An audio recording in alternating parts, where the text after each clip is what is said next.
Masih zaman dokumen tradisional. Ubah dokumenmu biar aman.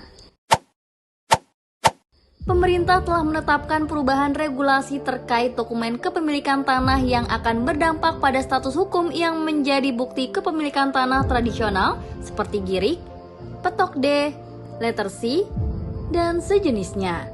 Berdasarkan Peraturan Menteri Agraria dan Tata Ruang Republik Indonesia Nomor 16 Tahun 2021, dokumen-dokumen tersebut tidak akan lagi diakui sebagai bukti kepemilikan tanah yang sah sejak 2 Februari 2026 datang. Untuk itu sangat penting bagi masyarakat untuk segera mengurus sertifikat hak milik agar tanah yang dimiliki terlindungi secara hukum yang berlaku. Menurut Peraturan Pemerintah Nomor 18 Tahun 2021, bukti kepemilikan tanah adat hanya dapat digunakan sebagai petunjuk dalam pendaftaran tanah, bukan sebagai bukti kepemilikan yang sah.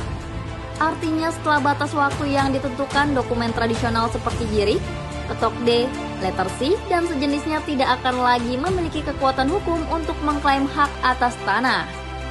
Sertifikat hak milik atau biasa disingkat SHM adalah bukti kepemilikan yang sah dan memiliki kekuatan hukum tertinggi di Indonesia.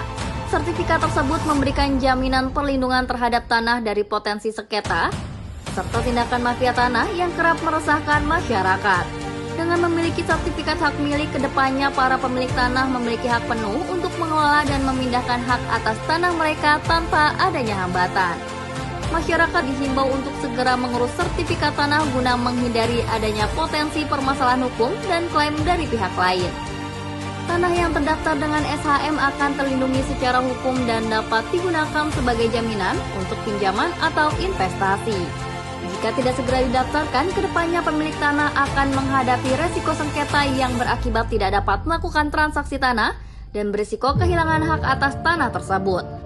Maka dari itu perlu disambut dengan baik perubahan regulasi ini agar kedepannya tidak ada lagi mafia tanah yang mengklaim secara sepihak tanah masyarakat. Mari manfaatkan kesempatan ini untuk mengamankan hak tanah Anda sebelum tanggal 2 Februari 2026 guna menghindari konflik agraria di masa depan.